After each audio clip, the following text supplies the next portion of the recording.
Hi guys, so for today's video is ipakita ko sa inyo ang Enoch 3 staff accommodation.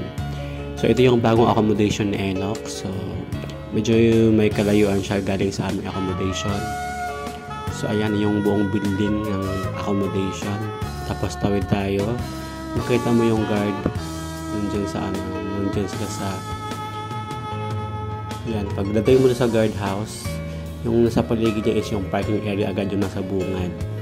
Then ito naman nasa right side, ito canteen po yan. Then ito yung basketball court sa left side. Then ito yung parking area doon sa loob malapit sa ito yung amo namin maganda. So ayan, so yun ang Enoch accommodation guys. Napakaganda ng building dyan guys.